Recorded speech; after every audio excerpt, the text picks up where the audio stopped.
So hello guys, welcome and welcome back to my channel, African Lioness TV here. If you are new here, welcome. Hit the red button to subscribe, like, share, put your comment down on the comment section below. So in today's video, no be only me go watch this one. We go watch this one together. All right, we go watch it till the end. Don't forget to like and share the video. Also subscribe if you are here to do so. Okay, we are going to watch it till the end together. All right, so come with me, but try to be respectful when you are making your comments. Okay, be respectful when making your comment. So we are going to discuss. I saw this video and I feel like bringing it to you guys about discussion about Biafra and discussion about Nnamdi Kanu, and also some other foreign discussion like Cameroon and all that. So come, let's go and watch it. After watching, share your thoughts on the comment section and let us know your own take. Let us know what you think about the video. Okay? Yes. Come on, let's go. You decided to use Christians in place of Biafra to catch President Trump's attention? Well, I wouldn't say in place, but rather in connection with, because the Biafra issues both has ethnic undertones, but also it's a religious. There are religious connotations to it as well, because the Biafrans are predominantly Christian, and so we have advanced the Biafra issue in conjunction with the issue of Christian persecution in Nigeria, because those are connected issues and related issues. It's just the Biafra issue also has some specific nuances to it beyond also the Christian issue as well. So you're saying that you added Biafra and Christian advocacy to catch President Trump's attention. Am I getting that clear? That's correct. Those are related issues. Cameroon on October 12 had presidential elections. The Constitutional Council declared Paul Biya the winner, that is the incumbent president.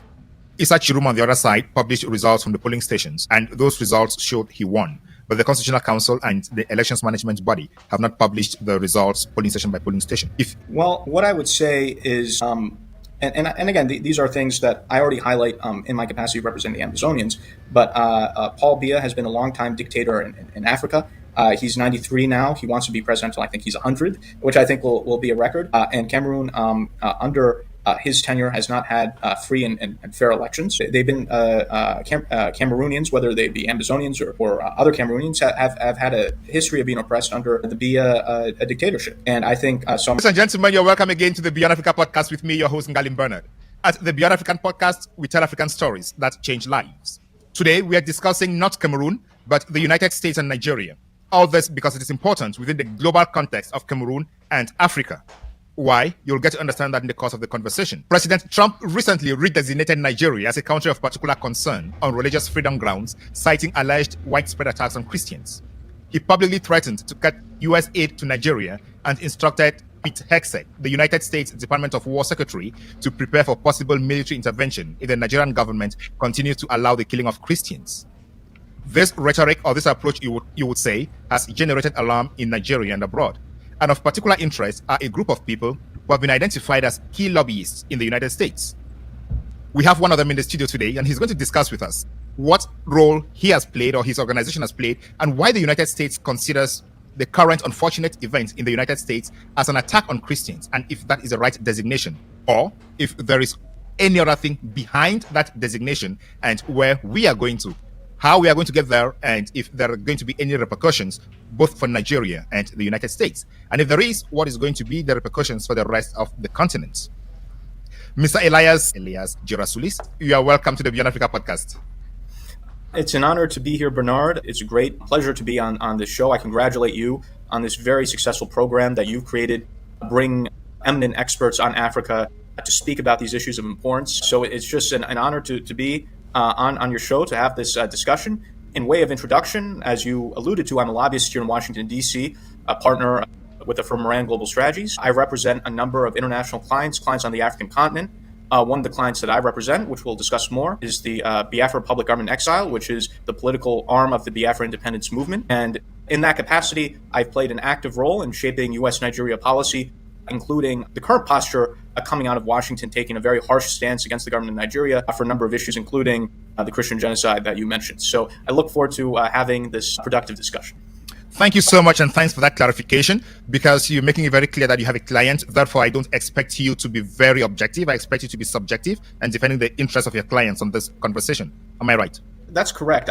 I'm very open about who I represent. It's public information. And I think as a point of ethics, if people were to represent certain interests, they should make that clear when asked questions about those interests. So I think I have an obligation to tell the audience exactly how I'm involved with this, because I'm not simply a neutral outside observer. I'm active in shaping U.S.-Nigeria policy on behalf of certain interests, and I think I have a moral and ethical obligation to make that clear to you and the audience, and look forward to having a further discussion. And even though I do come with a certain perspective, I will make sure to separate whatever my personal opinions are from clearly established facts. I would like us to start the conversation by looking at the recent President Trump designation of the problems in Nigeria.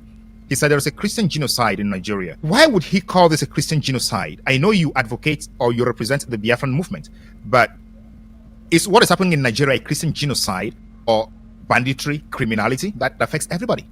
Yes, I think the reason why we are using, or the U.S. government is using the term Christian genocide, is you're not simply talking about general criminality. When it comes to groups like Boko Haram, ISWAP, and other groups that are engaging in mass murder, there is a religious undertone to these actions. Their actions are targeted against Christians. Yes, there also have been other individuals who've been murdered as well, moderate Muslims and so forth. But there's a clear religious undertone in terms of the targeted killings that are being taken place. And genocide is as much about intent as it is about the number of people who are killed, which in this case is quite significant. So this is not simply a matter of general criminality like in other contexts. There are religious and other motivations in the context of the killings that are happening, the groups that are behind it, and ultimately the complicity of the government of Nigeria as well in terms of the insecurity in the country. Yeah, when you mention Boko Haram, ISWAP, ISIS, what comes to mind is terrorism. How could terrorism be linked to genocide? These are therefore terrorists who are committing terrorist acts, and then you refer to it as a genocide against Christians. That doesn't seem to match. Yes, well, I think you bring up a very good point. I think part of the problem is that the Nigerian government is not an innocent bystander in this. If it were, then maybe a term other than genocide would be used. But the problem is that the government of Nigeria is complicit in what is happening, and you have elements of the government of Nigeria that are tied to these terrorist groups. So if we look at the current government of Nigeria, the vice president of the country currently, Shettima, has deep ties to Boko Haram. Some have called him the co-founder of Boko Haram. But regardless, everyone, and this is a public fact in Nigeria, he has deep ties to this terrorist group. There are photos that are available. Politicians in Nigeria have talked about this. What I'm saying is not a speculation. It's an established fact in terms of his ties. You have elements of the Nigerian military that also have ties to the same terrorist groups. And there have been famous instances of this. For example, back in 2014, there were plans between the U.S. and the Nigerians to rescue the Chibok schoolgirls. And one of the plans was foiled because elements of the Nigerian military leaked the planned operations to the terrorist groups. So the reason why the term genocide, or you've also heard the term Christian persecution, is being used is that you also have complicity of elements. I'm not saying the entire Nigerian government, but at least elements of the Nigerian government that are sympathetic to these same terrorist groups or who have relations with the same terrorist groups. And I think that's a fundamental part of the problem. And in a way, it's almost, to use an American phrase, asking the wolf to guard the sheep, or to ask the fox to guard the henhouse. Because how could we hope that a government could effectively fight the same terrorist groups in which some extremely senior members of that government have relations with those groups? And again, even politicians in Nigeria have openly talked about, we have this dangerous situation in which elements of our own government are tied to terrorist groups. So this is not just Elias's opinion. So Let's look at it this way. The United States has legal instruments like the Magnitsky Act and other sanctions that they could apply to the individuals you have identified and mentioned, if at all they are guilty of what you are mentioning. Why doesn't the Nigerian government or the United States government use those tools at their disposal to target the individuals they know are directly linked to Boko Haram, instead of categorizing a whole nation as suffering from genocide, understanding that maybe the vice president, as you say, is part of it, but then the president himself, who is the commander-in-chief of the armed forces, is not part of it? Is that not a mistake on the side of the United States? I don't think it's a mistake, and also I don't think these things are mutually exclusive. So you talk about targeted sanctions. That's the next step. President Trump has designated Nigeria as a country of particular concern, which is an appropriate designation given their poor record on religious freedom. But additional steps need to be made. Simply designating the Nigerian government as a country of particular concern is not sufficient. There have been talks and efforts in the U.S. Congress to go further than what the president has done and to start engaging in targeted sanctions on specific Nigerian officials. And Magnitsky sanctions are an enormously effective tool to be used as almost a surgical knife to identify specific wrongdoers who are engaging in bad acts and are of a malignant influence. I fully support Magnitsky sanctions currently in the U.S. government. People like Senator Ted Cruz, who we've met with, has publicly talked about how he knows who the guilty parties are. There are lists that are being considered now in Washington. Names are being discussed. These things aren't overnight. They take time. I will anticipate over the coming months that there will be a push for certain Nigerian officials to be sanctioned under the Magnitsky Act that you referenced. So, you actually mentioned something that we completely agree with, and I think you'll see as one of the next steps. And the great thing about the Magnitsky Act is, again, these are targeted sanctions that specifically go after the wrongdoers rather than having something that's just generalized. So, targeted sanctions are effective. And those actions will be pursued. I understand that is just a first step, and there could be second steps or third steps. But President Trump was very emphatic about using military attacks, and he already told Secretary Hegseth to prepare to attack Nigeria, meaning he understands, or they already know where the terrorists are, and they could just go there and obliterate them, as he did with the nuclear arsenals in Iran. So why take all these steps if he already knows that is where the problem is and the terrorists could be obliterated? Right. Those are two things, right? One is a symptom of the problem, which can be addressed through military action, right? Eliminating specific terrorists. But the problem will continue if the government of Nigeria continues to have politicians that have relations with these terrorists that covertly support these terrorist groups. So there can be operations that are done to eliminate terrorist cells and terrorist operators in Nigeria. But ultimately, we also need to engage on it using the diplomatic tools. It's not enough to use military tools. You have to use diplomatic tools in order to... But you use military tools after diplomatic tools have failed. But President Trump started with military tools. Well, as you can see, we haven't engaged. The U.S. government yet is considering its options, right? There haven't been military operations, full-scale military operations yet. And the President Trump has a very unique style, if you will, in terms of dealing. That's very unique, right, amongst the presidents that we've had. And I think that in dealing with a country like Nigeria, where people have for years been complaining about these issues, and the government of Nigeria has refused to listen to the suffering of its own people, I think, frankly, a straightforward style of the president is what's needed in order to show the government of Nigeria that we're serious and that they can't continue with what they've been doing. And you can see that the president's style has caused the Nigerian government to have a reaction, whereas for years they've just been completely blasé. And a lot of my friends in Africa very much like the president's straightforward, no-nonsense style. And I think when you're dealing with a country like Nigeria or some of these other countries where you have bad governments, diplomatic whispers often don't move the needle. You need to be a little bit more aggressive. So I think it's part of the president's diplomatic style of carrying a big stick. And I think sometimes that's what's needed. And I think it's been effective in this case. I think President Trump's direct style, where he breaches diplomatic protocols, is one of the strategies that he uses to get things going and resolving problems around the world. But let's come back to talk about the funders of the Boko Haram. You have been emphatic that military officers in Nigeria and politicians are part of that movement. But we have on record on the floor of Congress a congressman reading an audit of USAID, and in it he claims that the USAID has been sponsoring Boko Haram. So why is President Trump putting the responsibility on Nigerians and Nigerian leaders while there is evidence from the United States side, by a congressman on the floor of Congress, that the USAID has been participating in this? Why is the responsibility falling on Nigerians now? Well, the responsibilities, as discussed, are falling not on Nigerians, not the Nigerian people, but these horrible, horrific Nigerian politicians. And I want on the United States side, there seems to have been action sponsoring that too. Yeah, well, and you see what President Trump did on that front. President Trump has shut down USAID and has folded USAID into the State Department, and a lot of ineffective programs were eliminated. Again, I try to work to influence U.S. policy in directions in which I think they are the right directions. That doesn't mean that everything the U.S. government has done has been correct. Sometimes mistakes have been made. And I think the president made the right choice in terms of deciding to make reforms within our administrative state. So again, the same USAID that you're mentioning that the congressman talked about is the same USAID that the president has shut down and it's now been folded in the State Department. Programs like that, those programs have been closed. And there have been other programs too that have made absolutely no sense whatsoever. We've unfortunately, USAID, which had started with good intentions, had a variety of programs that just didn't make any sense, that were a waste of taxpayer money, sometimes even working against our interests. So I think that that's a perfect example in terms of why there have been reforms. But nonetheless, the primary responsibility is for the problems in Nigeria is the government of Nigeria.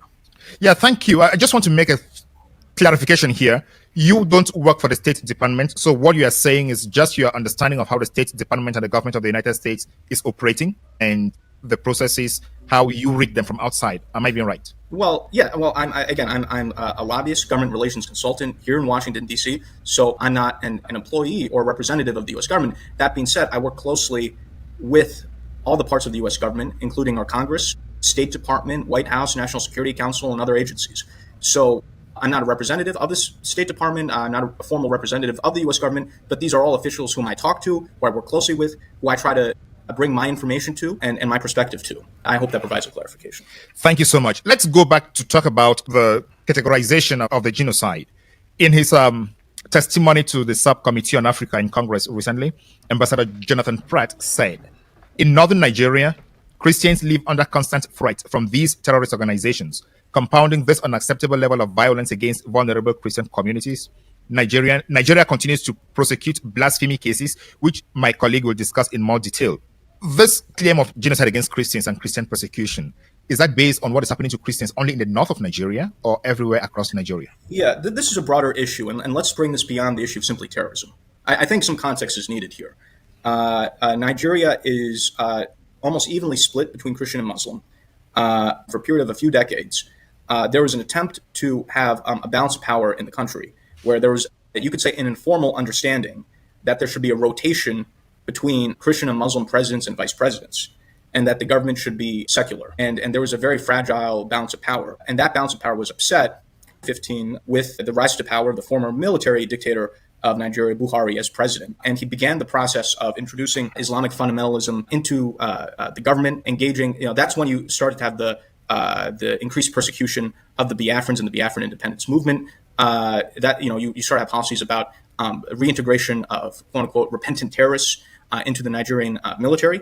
And this process of fundamentalism coming into the government has continued, whereupon now in the current government, I talked about Shettima, but you have in both President Tinubu and Shettima for really the first time a Muslim ticket, where you don't have Christians in either the presidency or the vice presidency. You also have the spread of Sharia law in the north of the country, and now there are attempts to bring that southwards. So, for example, there have been attempts to now introduce Sharia law into parts of the southwest of the country, what we call Yoruba land, for example, right? And the Yorubas tend to be more religiously moderate, but now they're trying to bring Sharia law into the middle belt, even south into the country. Some of these radical politicians are trying to make these sorts of proposals. You also have, again, the terrorists, Fulani herders coming from the north into the middle belt, and even now parts of both the southwest and the southeast, what we call Biafra land. So there's considerable concern by many elements of the country, actually, that you have basically a fundamentalist capture of the key institutions of government in the government and the military. And it's something that is deeply concerning to people. So I think that's a very important factor as well. That's also, of course, connected to this issue of terrorism as well. So that's just another factor that is deeply concerning, I think, to both Biafrans and Nigerians generally, as well as to the U.S. government, frankly. I get you very well. What difference do you make between the Fulani herders and the Boko Haram terrorists? Because when I listen to you, it looks like the two are the same.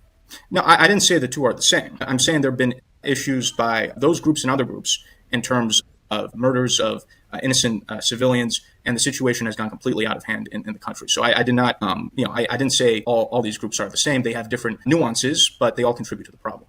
So at what time, I'm asking these questions because I understand that your work informs the United States government on what is happening in Nigeria. So at what point do you make a difference between a Fulani herder attack on farmers and a Boko Haram attack on farmers or on Christians?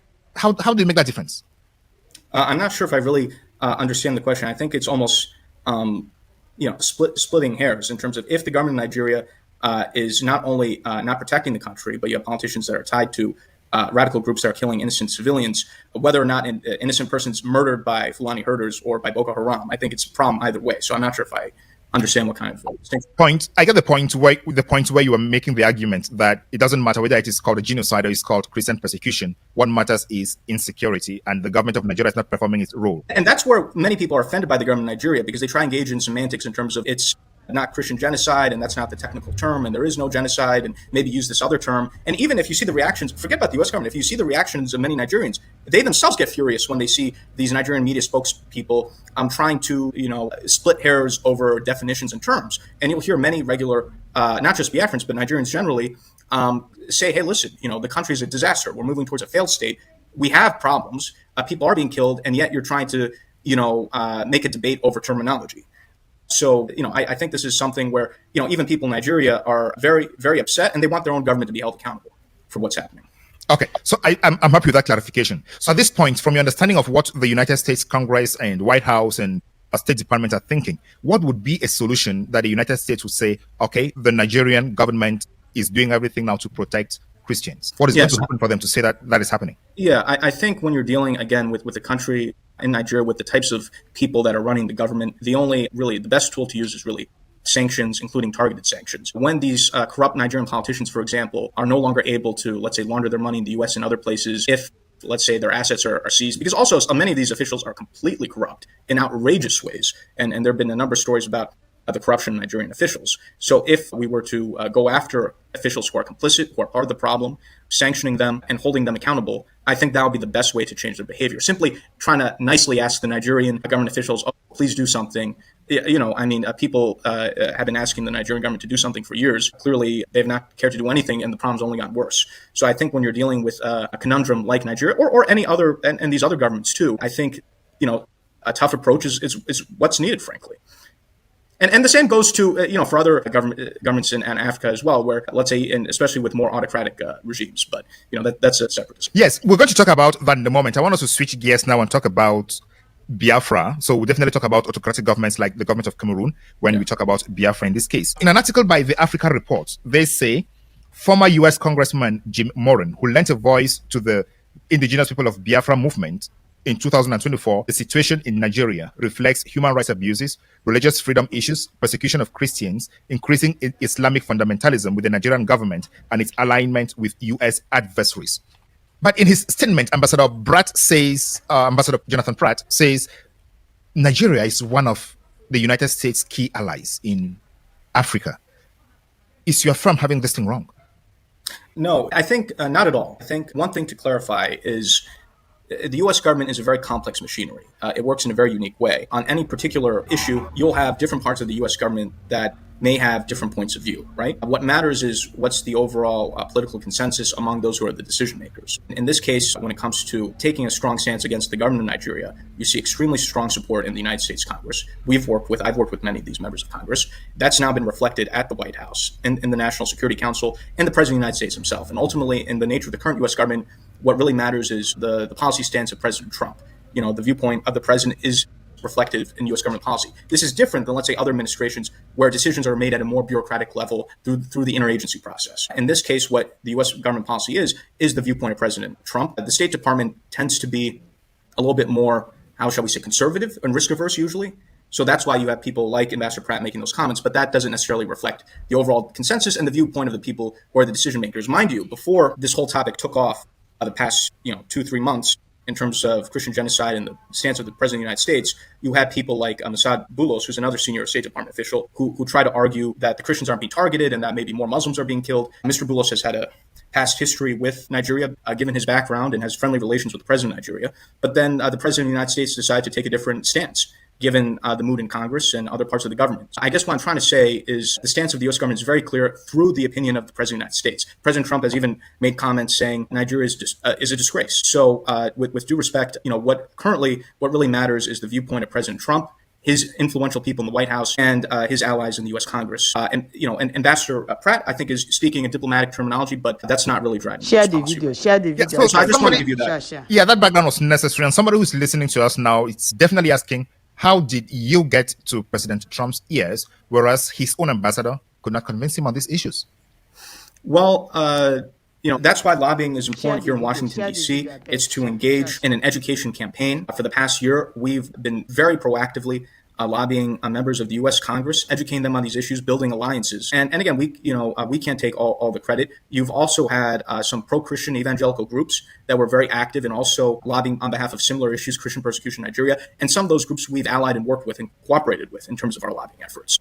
And because of the alliances we built in the U.S. Congress, and you had people like Senator Ted Cruz, who are extremely influential, who introduced legislation calling for sanctions on Nigeria, that penetrated into the White House, into places like the National Security Council, which is very influential in this particular White House. And eventually that percolated to the president, and the president decided to take action on the issue. So lobbying is systematic. You build alliances, and if you build enough alliances with influential members of Congress and other individuals who speak directly to the president that can influence the viewpoint of the president of the United States. And also, too, I think this was very natural for the president because many of his supporters are people who are evangelicals or pro-Christian and so forth. So I think this was a very natural decision for him to make. Am I understanding you very clear that in your lobbying and advocacy, you have decided to use Christians in place of Biafra in order to catch President Trump's attention? Well, I wouldn't say in place, but rather in connection with, because again, the Biafra issues both has ethnic undertones, but also it's a religious. There are religious connotations to it as well, because the Biafrans are predominantly Christian, and so we have advanced the Biafra issue in conjunction with the issue of Christian persecution in Nigeria, because those are connected issues and related issues. It's just the Biafra issue also has some specific nuances to it beyond also the Christian issue as well. So you're saying that you added Biafra and Christian advocacy to catch President Trump's attention. Am I getting that clear? That's correct. And again, those are related issues. It's just the Biafra matter also has some additional elements and nuances to it. What are those additional elements and nuances? Well, when it comes to the persecution the Biafrans have faced, part of it, there is a religious element to it because the Biafrans are a significant bulk of the Christian population of the country. But there's also an ethnic element because Biafrans, one of the major tribes in Biafra land are the Igbo people who've suffered significant persecution in Nigeria in the 1960s. Of course, you're aware that there was a civil war where the Biafrans tried to establish their independence, and they had their own state for 3 years, recognized by some countries. Unfortunately, they were re-annexed by Nigeria, and unfortunately, they were never really fully accepted back into society. They faced discrimination and marginalization since the end of the Civil War. They haven't been able to get, for example, the Nigerian presidency, and there's, for example, a lot of that part of the country, Southeast Nigeria, the Nigerian government has purposely neglected to invest in that area, develop the infrastructure of that area. You have Port Harcourt, for example, that's still been completely undeveloped. This is all intentional to punish the people of what we call the Southeast Nigeria, or Biafra. So there's been very unnecessary persecution and marginalization, which has only gotten worse with the recent governments in Nigeria. And this is something that needs to be I hear all those points, but one point came to mind, or one point struck me more. Did you say Nigeria re-annexed Biafra? What I was trying to get at is, after the Biafrans declared independence in 1967, there's a 3-year civil war, and then Nigeria unfortunately won the civil war. That's what I was trying to convey. Okay, so Nigeria won the civil war, and Biafra became reintegrated into. That's what I was saying. Yes. So what is the basis for the Biafran movement of independence right now? Is it a historical base or an economic? I think it's a combination of a lot of things. I think a fundamental part of the problem is Nigeria is really an artificial amalgamation of the British, where they put together disparate peoples under colonial borders. In 1914, you have the Biafrans in the southeast, you have the Yorubas in the southwest, and then you have the Hausas and Fulanis in the north. Unfortunately, the British played some games where they favored politicians in the north, which they felt could be more easily controlled, and empowered the northern politicians for political power in Nigeria, even though you have the human capital and the economic resource base in the south of the country. The Biafrans or Igbo people are incredibly educated, entrepreneurial, and also the Yorubas in the southwest. You have Lagos. They're also very educated. A lot of the Nigerian professors that you see are of Yoruba background, for example. And also that's where you have considerable natural resources in, let's say, in the Biafra territory in terms of oil and gas and so forth, which unfortunately they don't get the benefit of that. So the country was put together. And again, when there was an attempt of having a balance of power between Christian and Muslim presidents and vice presidents, the country was kind of barely holding together in this dysfunctional way. But now that the balance has been upset, the country is totally spiraling into a failed state because ultimately you have different competing value systems, within the same country. You have parts of the north, again, that are under Sharia law. You have, again, the Biafrans who are completely different in terms of being westward oriented, Christian, highly educated population. So the whole system is disintegrating. And we've seen this in this happen in other cases, in other contexts, like, for example, the breakup of Yugoslavia and so forth. So, unfortunately, we're at a situation now where, given just how dysfunctional the country is, other options have to be considered. And this is what I'm talking about is not radical. Many people throughout Nigeria have talked about we have to really reconsider this whole arrangement. Even people in the southwest, the Yorubas, some of them have called for their independence because they're just concerned that the whole system is becoming dysfunctional and collapsing. So given the state of that country and just how dysfunctional it is and how the system is at odds with itself, I think a lot of people are saying, okay, this is the time to sit back and potentially rethink how Nigeria should work and if parts of the country should have, let's say, greater autonomy or even their own independence. So this is not a radical point of view, and this is not just a perspective of the Biafrans. Different people in different parts of what we call Nigeria are seriously reconsidering this entire arrangement. So based on these factors you have just outlined, what is your client's final objective? Is it independence or greater autonomy within Nigeria? Yeah, so the eventual goal is independence, but that being said, the Biafra government also is very sophisticated. They understand how international diplomacy is. That's why they're working closely through me with the U.S. government, and we're working on seeing how we can achieve the goal, because it's going to take some time, and there are going to have to be transitionary processes as well as we work towards the eventual goal of independence. The creation of entities that are autonomous or newly independent states. These are things that take time, and it's something we want to be very thoughtful about. So the Biafra government, through my efforts here, is having close dialogue with the U.S. government, and this is a process that we're working on, but it's going to take time, and we're making sure that we're working with the U.S. and other necessary stakeholders to work towards the eventual goal. Let's talk again about the religious persecution and genocide as it's being presented. The Nigerian government has refused those claims and say they are gross misrepresentation of the reality. But when President Trump made his statement, mostly Biafran diaspora was celebrating and jubilating. Do you think the Biafran diaspora is considering this as a win for their advocacy? The president's actions are absolutely a win. And again, what the government of Nigeria is talking about is just complete nonsense. I mean, we see this recently in the life sentence of Nnamdi Kanu, who's a prominent Biafran activist that was illegally kidnapped by the government of Nigeria in 2021 from Kenya. He's the Nelson Mandela of our time. He's been a peaceful activist for an independent Biafra. The government of Nigeria kidnaps that gentleman, drags out his trial for years, gives him a life sentence. Meanwhile, you have the president of Nigeria pardoning drug traffickers, murderers, and convicted Islamic terrorists. So a lot of not just Biafrans, but even other Nigerians, when they look at what's happening, they say, "Hey, how come the Nigerian government, in the case of Nnamdi Kanu, is giving him a life sentence through this clearly politically motivated court case? And meanwhile, the president of Nigeria is pardoning criminals, drug traffickers, and former terrorists." So it's just when you have contrasts that are so stark, one can't help but come to the conclusion that there's a bias against both Biafrans and also Christians generally in Nigeria, because what else could possibly explain these type of discrepancies? So you're saying that... And this is not just my view, too. Recently, in congressional hearing that you alluded to, a member of Congress, John James, highlighted the example of Nnamdi Kanu as the double standard Nigerian government example of Christian persecution in Nigeria. So again, this is not just my point of view, but the point of view of people in the U.S. government and the point of view of people in Nigeria, both Biafrans and non-Biafrans. A lot of Nigerians, again, non-Biafrans, think that the Nigerian government's prosecution and life sentence of Nnamdi Kanu is completely ridiculous and absurd. Yeah, I don't want to adjudicate. Again, that's just one example to show you why what the Nigerian government says is just absurd. That's right. I don't want to adjudicate those issues because we could have a different conversation on the judgment itself that was delivered 100 and something pages, but we could have a separate conversation on that one. But that's just to answer your question, though. Yeah, what I want to touch, do you believe that Nnamdi Kanu did not commit any crime, or are you saying that the sanction was more than the crime he committed? He did not commit any crime. He was agitating for the independence of Biafra.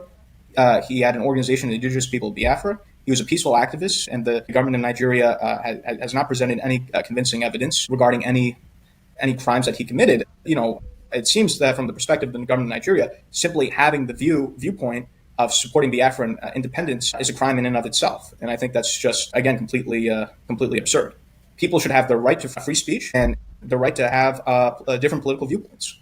So what is the main leverage right now that the Biafran movement has as compared to the Republic of Nigeria, to the Federal Republic of Nigeria? Because the Biafran movement is actually advocating for independence, as you said. But at this material moment, it looks like President Trump is rather focused on bringing in sanity as regards Christians. So what leverage does the Biafran movement have to press the right buttons? Well, we have a lot of support here in Washington, D.C. Again, there's certain things I can't go to due to their sensitivities, but we've met with senior people in Congress and the White House and other places as well. I think given the acknowledgement of the poor treatment of Christians in Nigeria, right, that there's a greater sympathy or openness towards having a separate Christian state in the south of the country, and in this case, Biafra.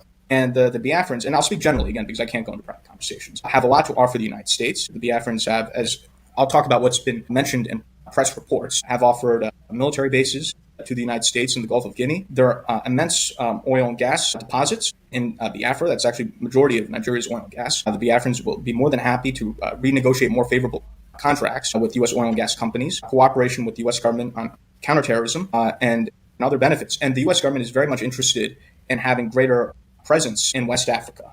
There have been a number of coups in the Sahel, Niger, Mali, Burkina Faso. We've lost some of our military installations and bases in those countries. There's an interest in having alternative allies in West Africa to make up for those losses so we can maintain a presence. And Biafra offers an ideal place for the U.S. to have presence in the Gulf of Guinea. And unfortunately, because the Nigerian government has just proven to be so problematic, and there have been efforts over the years to try to work with the government of Nigeria, and it's just been not very fruitful. There's an openness now to alternative allies.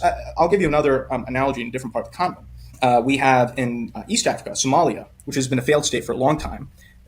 You have the separate de facto state of Somaliland, which is self-governing, but they're not recognized yet by the U.S. or the international community as an independent country. That being said, because Somaliland is developing good relations with the U.S., they've made open offers to the United States in terms of bases, port deals, natural resource deals.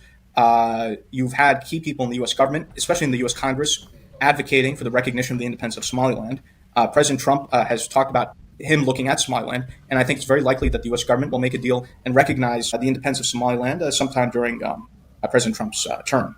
So there is currently, with the existing administration and Congress, an openness to engage in deal-making in Africa, which presents an opportunity for, again, depending on the right circumstances, independence movements in Africa, depending on, again, the circumstances and what they're willing to offer the United States. Yeah. So why do these deals leave African states their sovereignty and the economic development? Because from independence till today, we've seen African states losing all their natural resources and their wealth generation to superpowers. And it sounds like these countries are offering all this to the United States to come continue the journey. So where do we stand? Look at Niger. All the uranium is gone, but there is no electricity in Niger.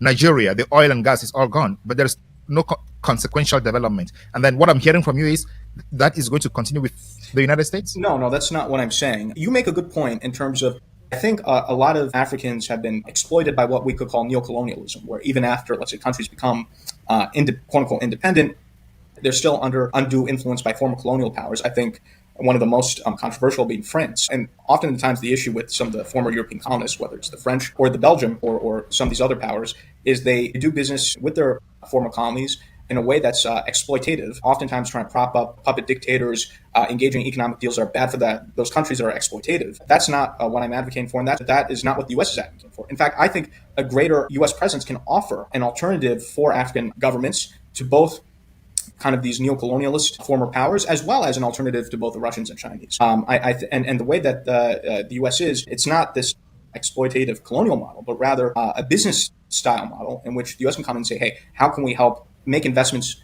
in your country such that we could both deepen our relations and we could both make money and prosper together.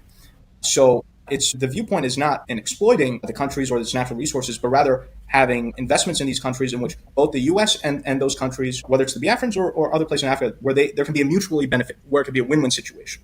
So yeah, I want to say, the problem is when I listen to you talk, you say the Nigerians or the Biafrans and the Somalis and the Somalilanders are willing to offer the oil and gas and natural resources and ports for the U.S. to come in. But I didn't hear the other part where they are coming to invest in those countries so they can generate the wealth within those countries. And that's exactly what I'm saying. For where the U.S. can come in, but to make investments to help the Biafrans or let's say help Somaliland take advantage of their natural resources in such a way that the U.S. benefits, but those countries also benefit. And that's a much better model in terms of, let's say, what the Biafrans currently have, where their oil and gas are exploited by both these companies as well as the government of Nigeria, and none of the benefits of that wealth benefits the people of the area. So, we have I think we can have a situation where Biafra, that can determine its own destiny, can have friendships with countries like the United States that can make investments, right, in its oil and gas industries and other industries where the people of Biafra can finally benefit from their own wealth, their own natural resources. Of course, there'll be a benefit to the United States as well. So it's a win-win situation. Yeah. So far, what is the blueprint from the Biafran side that they're offering to the United States? Because, as you say, I understand President Trump's foreign policy is driven by national security and investment, which he considers to be economic security, both for the United States and for the foreign countries. But at this point, what is the kind of blueprint? If it is not confidential, tell us, what is the blueprint that Biafra is offering? Do they already have some numbers? Do they have what they're looking at and saying, okay, if we do this, Trump comes in and offers this, then our country is going to benefit by this? If not, wouldn't they be falling back into the situation that we find in Nigeria today? Yeah, so we do have a blueprint. I'm just telling you the generalities of the blueprint, right? In terms of the areas in which we're already having discussions with the U.S., in terms of the oil and gas investments, U.S.-Biafra defense relations, and in terms of potential bases and also counterterrorism cooperation and other areas. So I could speak generally in terms of this is what we're offering. There are some more specific things, but again, I can't go into those particular details due to sensitivities, but I'm just telling you what the general items are, which some of this is in the news and public reports. We are having some more specific conversations. I can't go into those specifics. All right. So what is the advantage of having a lobbyist in DC instead of doing or talking to these people yourselves? Because the senators, their doors are open to the public, open to their constituents. They listen to their constituents and receive them. Why should someone be hiring you to go talk on his behalf? Yeah, so the way I would explain lobbying is similar to how you have a professional attorney that you hire to navigate you through the political process, through the legal process. You hire a lobbyist to help you navigate through the political process. And I think there's a term in law that any client who tries to represent themselves in court is foolish, right? There's this phrase for attorneys. And I know you have the legal background yourself. So someone can represent themselves, let's say, in court or at trial, but they're better off having a professional attorney helping them through that process. The same thing goes for the political process, where the U.S. government is extraordinarily complicated to navigate, and people like myself have the knowledge and expertise as to how to navigate the U.S. government, and we provide advice and counsel to our clients in terms of how to best navigate through the U.S. government, who are the right people to meet with, and also how the information should be conveyed and what the message should be. So we act similar in a very similar way as attorneys do, and also people like myself, we have established relations with members of Congress. So a lot of members of Congress are people in the U.S. government. They know me. There's a certain comfort. There's a certain understanding that if I'm to introduce someone, let's say to a member of Congress, that person is vetted, that the cause that I'm representing is legitimate because I have these relations and I'm established here in Washington, D.C. So it produces a certain comfort to be introduced by a party that's known by both sides versus, let's say, someone approaches a member of Congress who they don't know who that person is, right? And the same thing applies to life in general. You're more comfortable when you're introduced to someone else by someone who you already know, who you have friendly relations with, who you trust. So I have established relations with members of Congress and other people in the U.S. government. They know me, they know my expertise, and that allows me to be essentially a facilitator between myself and these worthy causes. So I hope that gives some perspective. It does give the perspective, and but it's expensive to hire a lobbyist to do this work in DC on your behalf, not being short of the outcome.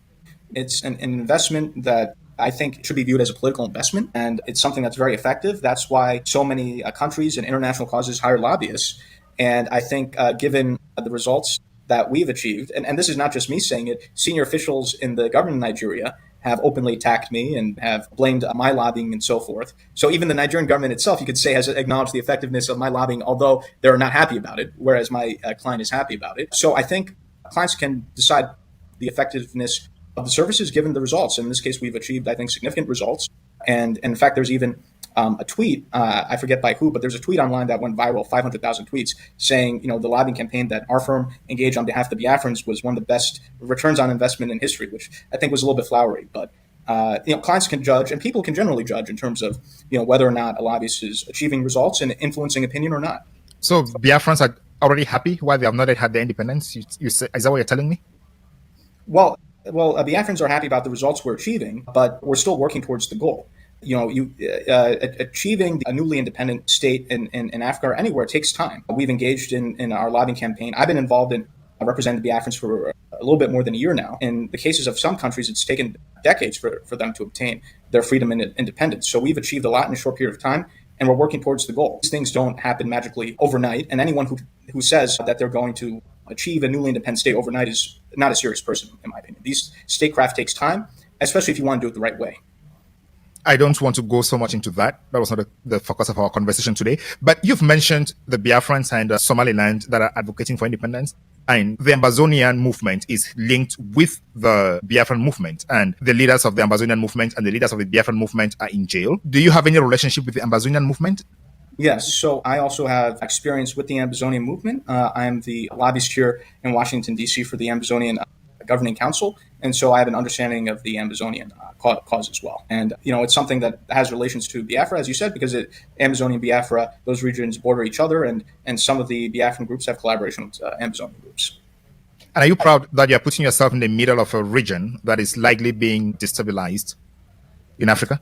Well, the way I view it is I hope I could play a constructive role in terms of coming to positive conclusions in these issues, because I think if you don't have, let's say, any sort of international interest or U.S. Mediation, let's say, for example, in the case of Cameroon, you've had the Anglophone crisis for the past, I think, 9 years now, and it hasn't gotten the attention that it deserves. I think highlighting the issues to the U.S. and the international community and trying to get some interest in terms of resolving the problem can be helpful. So I view myself as trying to have a positive role in in an area that has had conflict and instability, and trying to be constructive, because otherwise some of these conflicts will continue to be neglected and the problems will just continue to worsen. So President Trump is on record as saying he has resolved at least eight conflicts around the world and he wants to prevent other conflicts. If you were to advise President Trump about conflicts, let's say you meet President Trump today and you were to talk to him about conflicts in Africa, what are the three top conflicts you're going to talk to him about?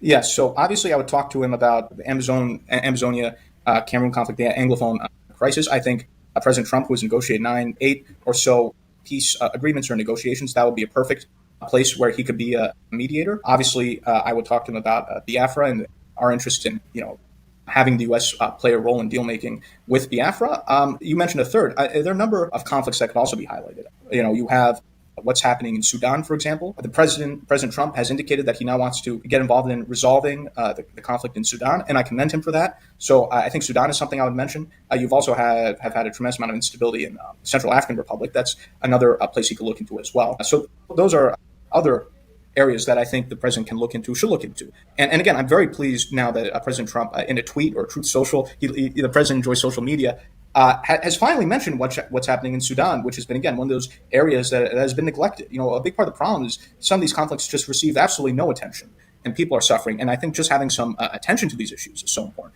So I think if the president can play a positive role in negotiating the situation in Sudan, I think that'll be a great win for his administration. The President Trump's already tried to broker deals between Rwanda and Democratic Republic of Congo. So I commend these efforts and engagements, and they should continue with these efforts and engagements. All right. You say you are the lobbyist and you speak to these people. What about a situation where one side has a lobbyist and the other side has a lobbyist? How does that play out? Because I don't think it's like a situation where you go to court, you have the prosecution and the defense, and they argue following specific laws, specific procedures, and then based on the law to have an outcome. So if there are two different lobbyists on the cause arguing two different stories, how do you play that out? That's a very good point, and it happens quite often here in Washington, D.C., where you have lobbyists, let's say, representing the opposite sides, right, of a particular issue. And what's needed in that situation is to present the better argument. And I think a member of Congress has the right, or any U.S. government official has the right, to listen to both sides and see what makes more sense and make their best judgment. And so that's how those situations play out. And again, someone like myself or any other lobbyist cannot guarantee what a U.S. government official will do. And anyone who says that is, again, not being genuine. But what we can do is present our best arguments to the decision makers, make sure they have the information. They could then process information from possibly the opposing side and then make their own judgments and come to their own conclusions. So again, this sometimes happens here in Washington, and I think that's perfectly fine. I think we should have a healthy competition of ideas, and then U.S. officials can make their own best judgment. All right, I want to give you a hypothetical here. It's a practical example, and I hear how that plays out. Cameroon on October 12 had presidential elections. The Constitutional Council declared Paul Biya the winner, that is the incumbent president. Issa Chiruma on the other side published results from the polling stations, and those results showed he won. But the Constitutional Council and the Elections Management Body have not published the results polling station by polling station. Now, if you are hired to represent Chiruma to make a case to the United States Senate and government, what would be your best strategy? Well, what I would say is, and again, these are things that I already highlight in my capacity of representing the Amazonians, but Paul Biya has been a longtime dictator in Africa. He's 93 now. He wants to be president until I think he's 100, which I think will be a record. And Cameroon, under his tenure, has not had free and fair elections. They've been Cameroonians, whether they be Amazonians or other Cameroonians, have had a history of being oppressed under the Biya dictatorship.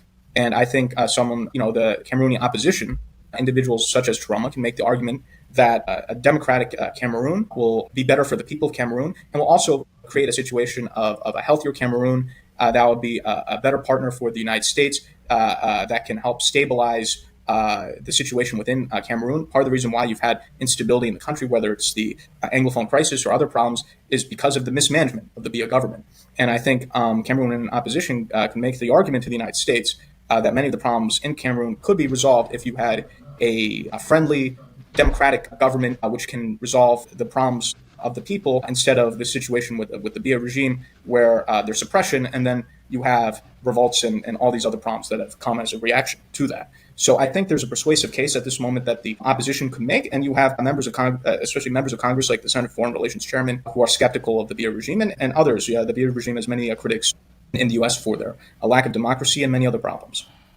And if Biya's lobbyist comes in and says, we have a stable government that has stabilized the country for the last 43 years, and we are critical for the stability of the Gulf of Guinea, if we change the system, there is a high probability that the country may go into full-blown crisis, considering the case of the Northwest and the Southwest and the North and the East. And if they say they have held some balance for all this while, and that is what they need for the country right now, how would you counter such an argument? Yeah, I'm sure that's what they would say. But what I would say is, again, the situation has completely come out of control. Under the Biya regime, the situation in the country is not stable, as we've seen with the Anglophone crisis, and that's because of policies of the Biya government. And also, too, he's 93 years old. He doesn't have much more time. You know, his end is inevitable given his age. Regardless, there's going to be a change because at some point, So if he's going to amend the constitution because he has a majority in parliament and appoint a vice president who takes over from him to ensure continuity, what would you say? Well, what I would say is there are many people who are dissatisfied with this style of the Biya regime, which is autocratic in nature, and there are many people in Cameroon that would like to experience true democracy, and so a chance, and I think it will be a beacon of hope, especially a country that's important like Cameroon. If it were to have a transition to democracy, I think that would be a positive development in the region. So I think there's an argument that can be made and should be made there by the Cameroonian opposition. Thank you so much, Elias, for coming to the Beyond Africa podcast. Do you have any last word for our viewers? Yeah, well, it's a pleasure to be here with you. What I say is this is a very interesting time in the continent. I think some of these liberation movements, like the Biafra independence movement and other pro-democracy causes in the continent, should be receiving more attention. I'm glad that some of these issues are receiving attention, but I think more attention needs to be paid to Africa. Africa is often overlooked, even though it's so critical and so important. And so I appreciate the role that your program has in terms of creating additional awareness and appreciation for Africa, and it's a pleasure to be on your program. Thank you so much. We seek to give in-depth time to actors who are discussing and managing issues on Africa because traditional media does not give that amount of time, and we want to have all perspectives on the news, so we share those views. For example, the news would go on saying there is no genocide in Nigeria, but irrespective of the term that has been used, what is important is there is violence and there is need for security because the government is failing. And when we have such conversations, we have a different view of what is happening around the world. And that is the essence of the Beyond Africa podcast. We are here to tell African stories to change lives in Africa. And thank you again for coming to the Beyond Africa podcast, Elias Jerasulis. So guys, when I don't hear them from the American guy, you know, that is representing his client, according to him. He said that when the guy asked him that is Nnamdi Kanu a terrorist? He said, no, he's not a terrorist. That he's a freedom fighter. He's somebody who wants freedom for his people. So you can't tag him a terrorist, according to this man. You know, so he's not. He said that Nnamdi Kanu is not supposed to be in prison. That's what he said. You know, so but Nigeria has a sovereign state now, so they do their own according to what they want to do. All right. So we are not judges. We are not lawyers. You know, we will say our own, but the lawyer, the government, they will do their own. You know, so according to this man, he said that Nnamdi Kanu is not a terrorist. All right. So and the man that was interviewing him, asking him question. He said that is it because of the genocide they are talking about that he's now trying to use Biafra, link Biafra with the genocide, you know. So the man said, but you know that Biafra land is dominated by Christians, okay? So you can't even separate both of them. You can't, you know. So they are all there. And everybody can see that they are buying people in Biafra land. They are buying people. Come on, check how many people. You see, everywhere, nowhere is safe now. Nowhere is safe. nowhere is safe. Nobody can enter house now, sleep now, close 2 eyes. Everybody is alert, is at alert, you know. So why are we hiding the truth? That's the main problem people are having. Well, all the things that Nnamdi Kanu said, is it not what is happening today? Is it not what is happening today? So why are we even shying away from the truth? You know, we have to say the truth and shame the devil. Oh. And you see how Nigeria everywhere is turned into what we don't know. Who brought these people in our country? We don't know. You know, we don't know. Whoever that brought these people should take them back, oh, because our Nigeria is not known for this. Whoever that brought them should take them back. We don't need this kind of people that are giving us wahala in our peaceful country. You know? Yeah, so that is it. Oh, a lot. You guys have had it by yourself. They don't need to tell anybody again. They don't need to tell anybody again. The only thing is, Nnamdi Kanu was talking about marginalization. And everybody is seeing that the marginalization is real. It's real. They say we are 3 ethnic group, right? Yoruba, Igbo, Hausa. So why is it then that only two of this ethnic group that are being president, that are ruling? This one finish, give the other one. That one finish, give the other one. You know, do things free and fair so that people like Nnamdi Kanu will not rise up. Okay? Let's do things right. Let's do things right. In fact, if they are ruling Nigeria well, I don't think that anybody will come and be talking anyhow or come and be saying, okay, separate. No, the only thing there is, if you are president, you preside well. If you are governor, govern well. If you are senate well. If you are police well. If you are citizen, behave well. Let everybody do their part. Nigeria will be fine. Everybody will be good. Nobody will come be doing agitation. Yoruba people are doing their own agitation. Sunday Igboho is there doing his own agitation. You know? Sunday Igboho is there doing his own agitation. And nobody say, oh, catch Sunday Igboho, catch him, put him, he's a terrorist, do this, do that. Nobody said that, oh. But if Sunday Igboho is an Igbo man now, they will tag him terrorist and put him life sentence, like they did to Nnamdi Kanu. That is the injustice people are talking about. Had it been that they do everybody the same, nobody will complain. We know that, yes, that is how they behave. That's how they do everybody. You know, do me as you do every other person. Don't treat me different. Treat other people different.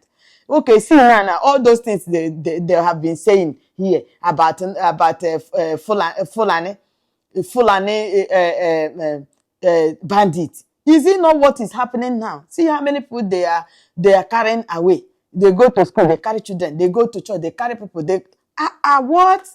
They no go allow us live in our country in peace. What is all this? Eh? Who brought these people should take them back. Oh, whoever that brought them to should take them. Oh, or you want them, even if they are living with us, no problem. But let everybody behave well. Let everybody behave well. I beg. We need peace in our country. We need peace. Nobody want to sleep with one eye. Everybody want to sleep with 2 eyes closed. Eh? Okay, guys. See you guys in the next one. Bye for now.